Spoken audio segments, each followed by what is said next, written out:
بسم اللہ الرحمن الرحیم۔ حضرت ابن عباس رضی اللہ عنہ سے روایت ہے کہ نبی صلی اللہ علیہ وآلہ وسلم نے توبہ کے دروازے کا ذکر فرمایا۔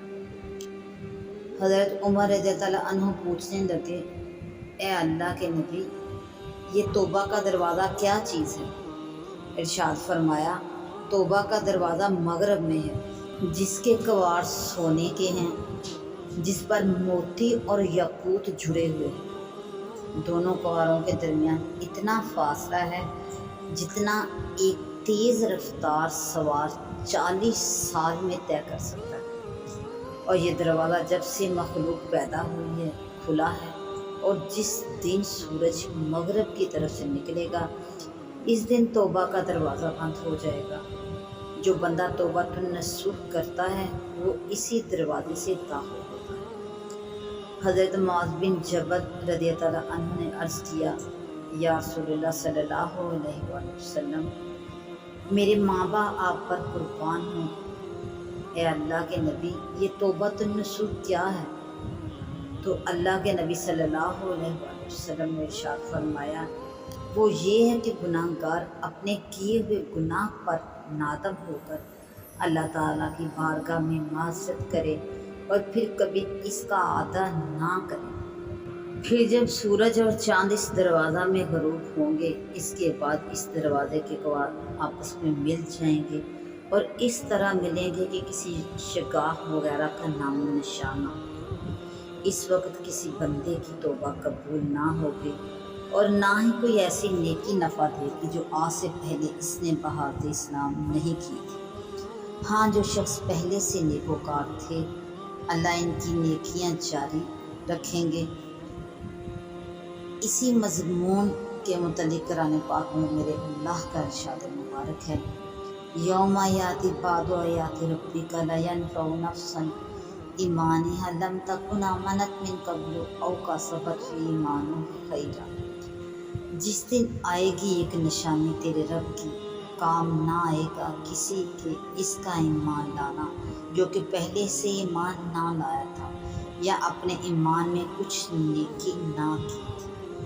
حضرت عبداللہ بن مسعود رضی اللہ عنہ فرماتے ہیں کہ توبۃ النصوح یہ ہے کہ توبہ کر لینے کے بعد گناہ کی طرف نہ لوٹے، اور انہی کا کہنا ہے کہ توبہ کا دروازہ کھلا ہوا ہے اور توبہ ہر کسی کی قبول ہوتی ہے سوائے 3 آدمی، یعنی 3 شخص ایسے ہیں جن کی توبہ قبول نہیں ہوتی۔ ایک ابلیس جو کفر کا سرچشمہ ہے، دوسرا قبیل بن عاطب جو تمام گناہ گاروں کا سردار ہے، اور وہ بدبخت جس نے کسی نبی کو قتل کیا، معاذ اللہ۔ اور فرماتے ہیں کہ توبہ کا دروازہ توبہ کرنے والوں کے لیے کھلا ہوا ہے جو کہ جانب مغرب ہے، 40 سال کی مسافت جتنا وسیع ہے۔ اس وقت بند ہوگا جب کہ سورج مغرب کی طرف نکلے گا۔ حضرت ابو ہریرہ رضی اللہ عنہ سے روایت ہے کہ رسول اللہ صلی اللہ علیہ وآلہ وسلم نے ارشاد فرمایا کہ توبہ فضا میں لٹک رہی ہے، رات دن مسلسل پکارتی رہتی ہے کہ جو شخص مجھے اختیار کرے گا میں اسے عذاب نہیں ہونے دوں گا۔ وہ ہمیشہ یہ اعلان کرتی رہے گی، جب سورج مغرب سے طلوع کرے گا تو اوپر اٹھا دی جائے گی، یعنی کہ جب اللہ تعالیٰ کی ذات سورج کا طلوع مغرب کی طرف سے فرمائے گی تو یہ جو لٹکی ہوئی توبہ ہے یہ اوپر اٹھا دی جائے گی۔ اور یہ کہ جب بندہ توبہ کرتا ہے تو اس کی توبہ قبول کی جاتی ہے۔ اللہ تعالیٰ نے اہل ایمان کو توبہ کی دعوت دیتے ہوئے فرمایا، وَتُوبُوا إِلَى اللَّهِ جَمِيعًا أَيُّهَا الْمُؤْمِنُونَ لَعَلَّكُمْ تُفْلِحُونَ، اور مسلمانوں تم سب اللہ کے سامنے توبہ کرو تاکہ تم فلاح پاؤ، یعنی تم اس کے عذاب سے بچ کر اس کی رحمتوں سے مالا مال ہو جاؤ۔ آیت سے معلوم ہوتا ہے کہ توبہ ہر بھلائی کی مفتاح ہے، اور یہ کہ توبہ میں مومن کے لیے فلاح اور کامیابی ہے۔ دوسری آیت میں